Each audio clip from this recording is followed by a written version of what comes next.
नमस्कार फ्रेंड्स, स्वागत है आपका हमारे YouTube चैनल दी अंकित राठी में। जैसा कि आपको पता ही है, आपकी यूपी टेट और सुपर टेट के लिए ज्योग्राफी MCQs की एक सीरीज़ चल रही है, जिसका आज प्रैक्टिस सेट नंबर 4 हम डिस्कस करने जा रहे हैं। तो वीडियो को शुरू करने से पहले एक रिक्वेस्ट है फ्रेंड्स, जो लोग चैनल पर नए हैं प्लीज़ चैनल को सब्सक्राइब कर लीजिए और वीडियो पसंद आए तो वीडियो को लाइक कीजिए और अपने दोस्तों के साथ सेशन को शेयर कीजिए। तो चलिए शुरू करते हैं। और ये रहा आज के सेशन का पहला प्रश्न आपकी स्क्रीन पर। भारत का उत्तरी बिंदु कौन सा है? इसके लिए 4 ऑप्शन आपको दिए गए हैं। इंदिरा कॉल, इंदिरा पॉइंट, गुहार मोती और कीबितु। बताइए फ्रेंड्स, राइट आंसर क्या हो जाएगा इसका? भारत का उत्तरी बिंदु कौन सा है? ठीक है, भारत की लोकेशन कुछ इस तरह से है। ठीक है, ये पूर्वी बिंदु हो गया, ये पश्चिमी, ये उत्तरी और ये दक्षिणी बिंदु। तो उत्तरी बिंदु पूछा है, यानी कि ये वाला पूछा है यहाँ, जो कि लद्दाख में पड़ता है। तो इसका राइट आंसर हो जाएगा फ्रेंड्स इंदिरा कॉल, यानी कि ऑप्शन नंबर 1 इसका राइट आंसर हो जाएगा। यहीं दक्षिणी पूछता है, दक्षिणी बिंदु, तो वो हो जाएगा इंदिरा पॉइंट।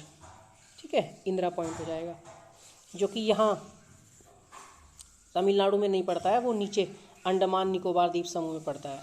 ठीक है, और इंदिरा पॉइंट यदि ऑप्शन में नहीं रहेगा तो आप कन्याकुमारी लगा सकते हैं। ठीक है, कन्याकुमारी लगा सकते हैं, या फिर कन्याकुमारी का पुराना नाम था केप कोमोरिन। ठीक है, केप कोमोरिन भी आप ऑप्शन में दिया होगा तो लगा सकते हैं। चलिए नेक्स्ट क्वेश्चन पे चलते हैं। क्वेश्चन नंबर 2, आज का क्वेश्चन नंबर 2 है, ग्लोब में कितनी अक्षांश रेखाएं होती हैं? बताइए कितनी अक्षांश रेखाएं होती हैं? इस तरह से होता है ना, होती है ना अक्षांश रेखाएं, इस तरह से।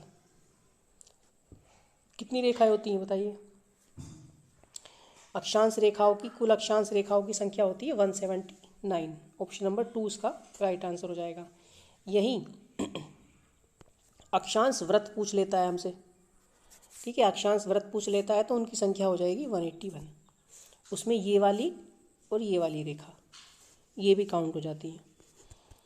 ठीक है, चलिए नेक्स्ट क्वेश्चन पे चलते हैं। Question number 3। क्वेश्चन नंबर 3 हमारा दिया गया है, भारत की स्थलीय सीमा पर कितने देश हैं?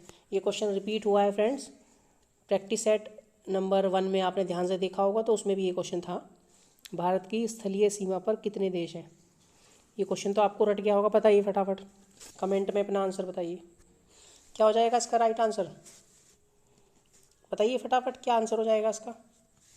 इसका राइट आंसर हो जाएगा 7, ऑप्शन नंबर 2। कौन कौन से 7 देश हो जाएंगे? इस तरह से मैप होता है, यहाँ क्या हो जाएगा? पाकिस्तान। ठीक है, और यहाँ क्या हो जाएगा? अफ़गानिस्तान। यहाँ हो जाएगा चाइना। ठीक है, 3 हो गई। यहाँ फिर हो जाएगा आपका नेपाल। ठीक है फ्रेंड्स, और यहाँ आपका हो जाएगा भूटान। 1 2 3 4 5 हो गई। और यहाँ आपका हो जाएगा बांग्लादेश 6, और यहाँ आपका हो जाएगा म्यांमार। ठीक है, टोटल 7 हो गए। और द्वीपों को मिला के भी पूछता है। स्थलीय सीमा पे तो 7 देश होते हैं, लेकिन जो प्रायद्वीपीय भारत है टोटल पूछता है कितने हैं। तटीय सीमा पे भी पूछता है तो टोटल 9 हो जाएंगे। तो 2 कौन कौन से देश हैं?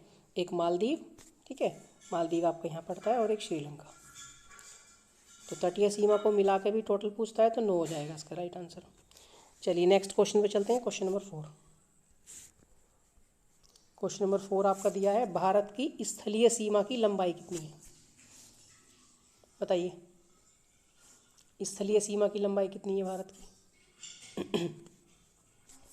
ये वाली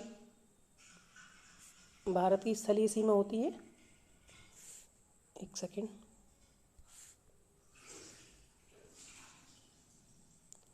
ये हो जाएगी भारत की स्थलीय सीमा। ये वाली जो लंबाई है, इसकी लंबाई पूछ रहा है, तो इसकी लंबाई होती है 15,200 किलोमीटर। ठीक है, यानी कि ऑप्शन नंबर 1 इसका राइट आंसर हो जाएगा। और यदि पूछता है कि भारत की स्थलीय सीमा प्लस तटीय सीमा की लंबाई कितनी है, तो ये वाली तटीय सीमा की लंबाई हो जाती है आपकी 6100 किलोमीटर।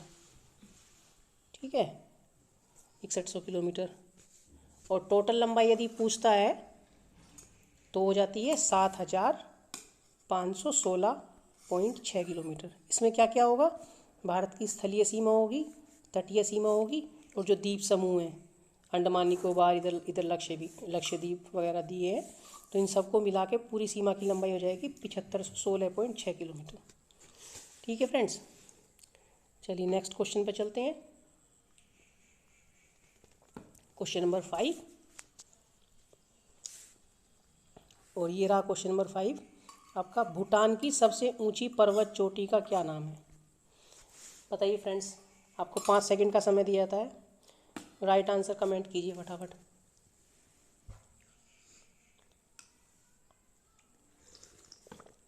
बताइए क्या होगा इसका राइट आंसर। इससे पहली वीडियो में भी हम डिस्कस कर चुके हैं। तो क्या हो जाएगा इसका राइट आंसर, गंगाखर पुनसुम। ठीक है, उससे पहली वीडियो में हमने बताया था सिक्रम पर्वत। सिक्रम पर्वत किसकी होती है? अफगानिस्तान की। अफगानिस्तान की सबसे ऊंची चोटी का नाम है। माउंट एवरेस्ट नेपाल की। और खाकाबो राजी ये किसकी सबसे ऊंची चोटी का नाम है? ये होती है आपकी म्यांमार की। ठीक है, पहली वीडियो में भी आपको बताया था। अब ये क्वेश्चन आपको अच्छे से रिवाइज हो जाना चाहिए, रट जाना चाहिए। चलिए नेक्स्ट क्वेश्चन पे चलते हैं, क्वेश्चन नंबर 6। और क्वेश्चन नंबर 6 है आपका, पाकिस्तान के साथ भारत के कुल कितने राज्य व यूटी केंद्र शासित प्रदेश सीमा बनाते हैं? बताइए क्या हो जाएगा इसका राइट आंसर। ऑप्शन दिए हैं आपके 7, 4, 5 और 6। कमेंट कीजिए फटाफट। लाइव चल रही है आपकी वीडियो, कमेंट करते रहिए फटाफट। क्या हो जाएगा राइट आंसर? इसका राइट आंसर हो जाएगा फ्रेंड्स 5, जिसमें कि 3 राज्य होंगे आपके, 3 राज्य। ठीक है, प्लस 2 यूटी। कौन कौन से 3 राज्य हैं? इस तरह से भारत का कुछ मैप होता है, तो यहाँ पे कौन सा होगा? गुजरात। ठीक है, यहाँ होगा आपका राजस्थान, फिर यहाँ पे हो जाएगा आपका पंजाब। 3 राज्य हो गए, उसके बाद जम्मू कश्मीर हो गया, और यहीं पे ऊपर हो जाएगा लद्दाख। तो 3 राज्य प्लस 2 यूटी आपके हो जाएंगे, टोटल 5। चलिए नेक्स्ट क्वेश्चन पे चलते हैं, क्वेश्चन नंबर 7। और क्वेश्चन नंबर 7 आपका इस प्रकार है, भारत का कौन सा राज्य 3 ओर से बांग्लादेश से घिरा है?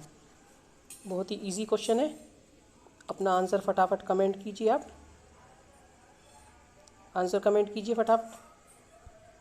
क्या हो जाएगा राइट आंसर? 5 सेकंड का समय आपको दिया जाता है।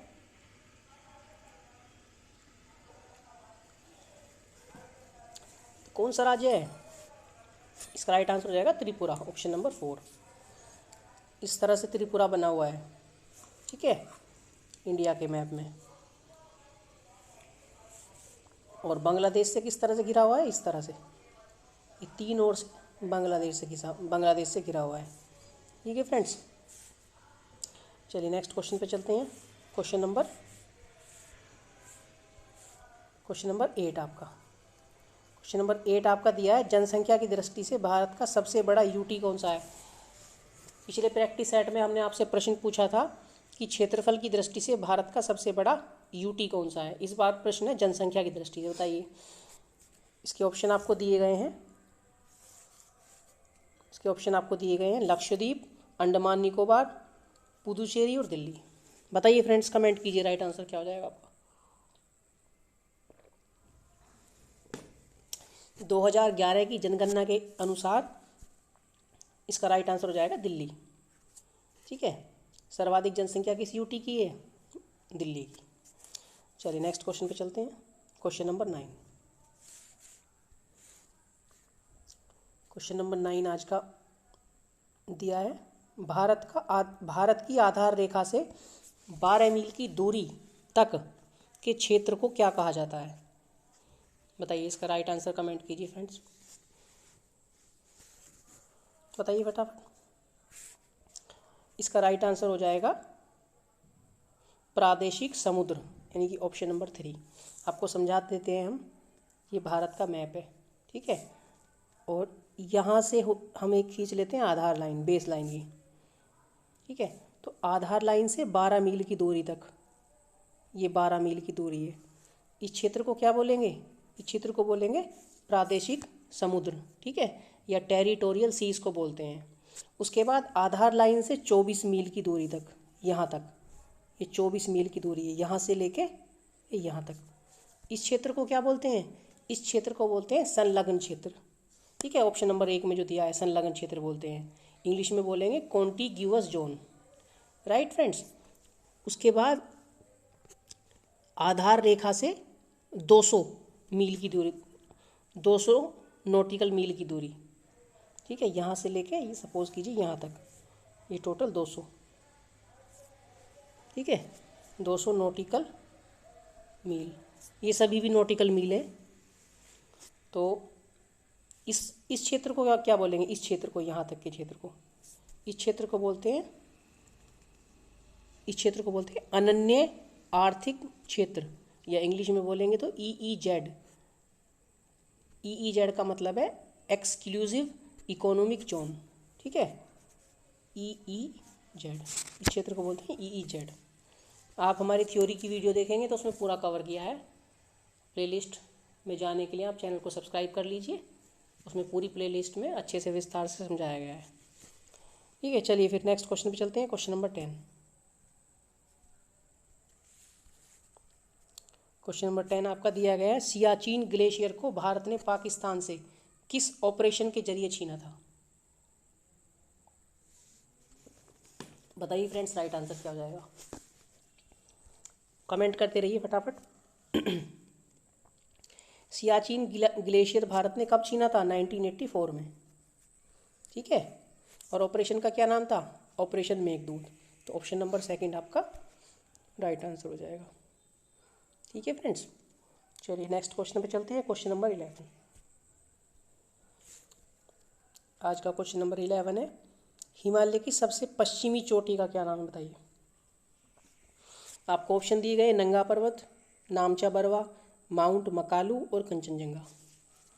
बताइए, कमेंट कीजिए फटाफट अपना राइट आंसर।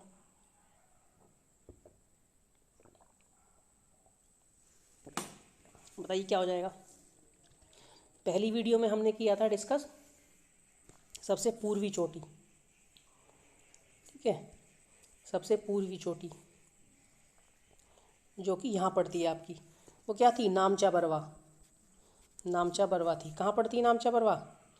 अरुणाचल प्रदेश में, ठीक है। अभी पूछिए पश्चिमी चोटी। पश्चिमी चोटी हिमालय की, हिमालय की पश्चिमी चोटी पड़ती है यहाँ, क्या नाम है उसका? नाम है नंगा पर्वत। ऑप्शन नंबर 1 आपका राइट आंसर हो जाएगा। लेकिन पड़ती कहाँ है नंगा पर्वत? जम्मू एंड कश्मीर में, ठीक है फ्रेंड्स। चलिए नेक्स्ट क्वेश्चन पे चलते हैं, क्वेश्चन नंबर 12। आज का क्वेश्चन नंबर 12 है, 49वीं समांतर रेखा, 49वीं समांतर रेखा, 49th पैरेलल लाइन किन देशों को 2 भागों में बांटती है? किन देशों को 2 भागों में बांटती है? थोड़ा सा क्वेश्चन, थोड़ा पूछने का ढंग थोड़ा सा गलत है इसका। किन 2 देशों को अलग करती है? इस तरह से क्वेश्चन कुछ होना चाहिए था। चलिए बताइए, किन दो देशों के बीच 49 पैरेलल लाइन बनी हुई है? आपके ऑप्शन दिए गए, उत्तरी कोरिया व दक्षिणी कोरिया के बीच, अमेरिका व कनाडा के बीच, उत्तरी वियतनाम व दक्षिणी वियतनाम के बीच, या इनमें से कोई नहीं। कमेंट कीजिए फ्रेंड्स अपना राइट आंसर। अपना राइट आंसर कमेंट कीजिए फटाफट। क्या हो जाएगा इसका राइट आंसर? अमेरिका व तथा कनाडा के बीच, ठीक है, ऑप्शन नंबर 2। चलिए नेक्स्ट क्वेश्चन पे चलते हैं, क्वेश्चन नंबर 13। आज का क्वेश्चन नंबर 13 है, सर्वाधिक विनाशकारी भूकंप तरंगें कौन सी होती हैं? बताइए। आपने भूकंप पढ़ा है ना, हमने पढ़ा रखा है आपको भूकंप। तो उसमें कितने प्रकार की तरंगें होती हैं? प्राथमिक तरंगें, द्वितीयक तरंगें, सेकेंडरी वेव जिन्हें बोलते हैं, और तीसरी वाली को बोलते हैं सतही तरंगें या लव वेव्स, जिन्हें शॉर्ट में एल तरंगें भी बोल देते हैं। इनकी खोज की थी HD लव ने, तो इनको इसलिए लव वेव्स बोल देते हैं। और इन्हीं का अन्य नाम है R वेव्स या फिर दीर्घ पृष्ठीय तरंगे। तो सर्वाधिक विनाशकारी कौन सी होती हैं? यही होती हैं सतही तरंगे, ऑप्शन नंबर 3। इनकी और क्या क्या नाम है? लव वेव्स, ठीक है, लव वेव्स, या उनको और क्या बोलते हैं इनको? एल तरंगे, एल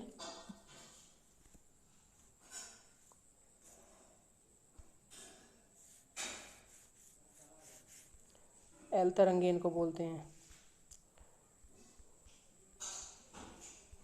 क्वेश्चन नंबर आपका कौन सा था ये?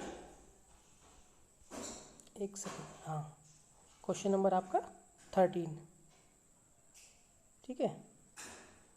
तो इसका राइट आंसर हो जाएगा ऑप्शन नंबर 3। ऑप्शन नंबर 3 इसका राइट आंसर हो जाएगा, ठीक है, ऑप्शन नंबर 3। कितनी रहती है इनकी स्पीड, इनकी गति कितनी रहती है? 2 किलोमीटर प्रति सेकंड। इन तरंगों की भूकंप तरंगों की स्पीड जितनी कम होगी उतनी ज़्यादा विनाशकारी होती हैं। इनकी स्पीड होती है 2 किलोमीटर प्रति सेकंड, ठीक है। चलिए नेक्स्ट क्वेश्चन पे चलते हैं। Question number 14।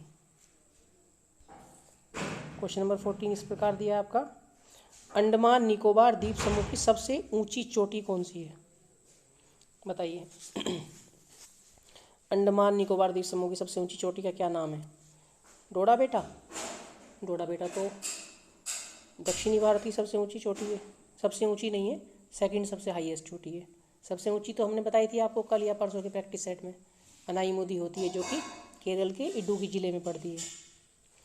और महेंद्रगिरी कहाँ की है? उड़ीसा की सबसे ऊंची चोटी है। तो इसका राइट आंसर हो जाएगा friends sandal peak, option number 3, ठीक है।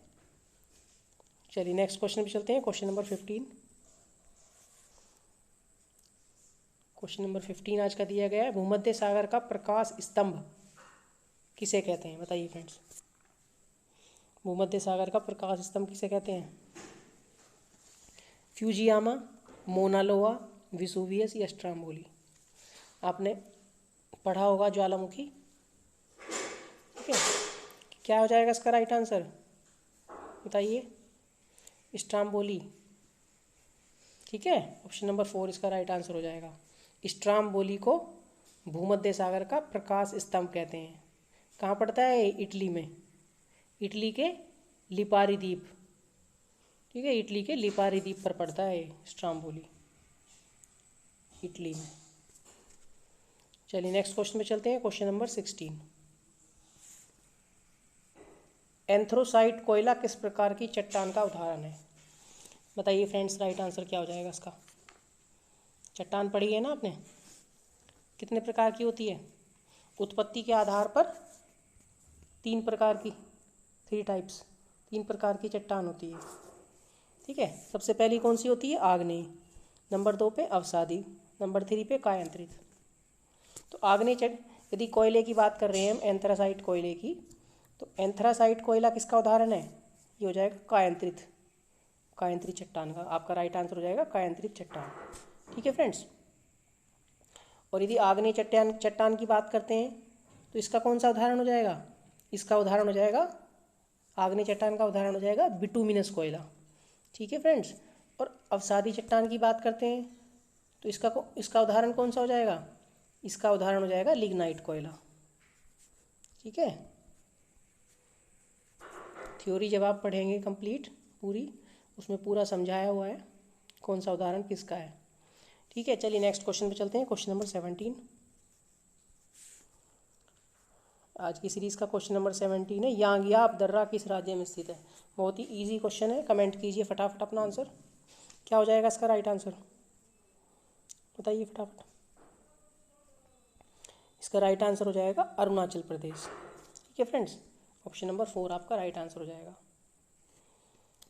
हमने पहली वीडियो में आपको बताया था कि अरुणाचल प्रदेश के यांगयाप दर्रे से कौन सी नदी भारत में प्रवेश करती है?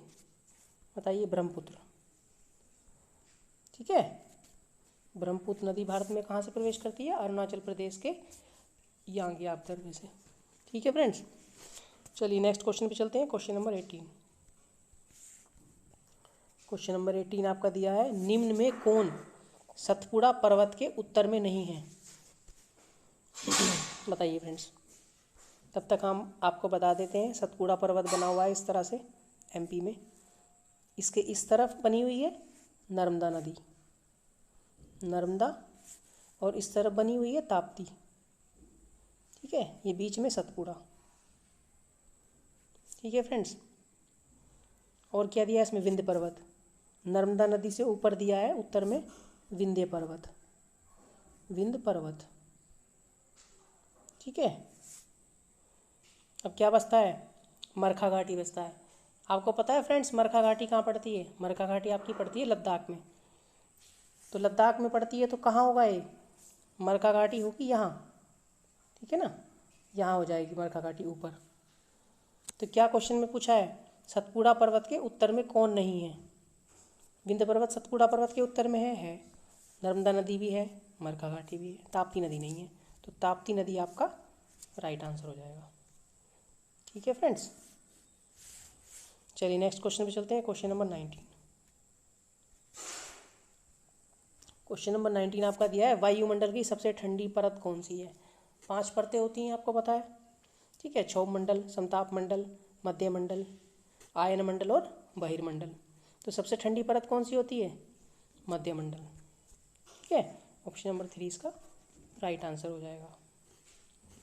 चलिए नेक्स्ट क्वेश्चन पे चलते हैं। Question number 20। क्वेश्चन नंबर 20 आपका दिया है, ओजोन दिवस कब मनाया जाता है?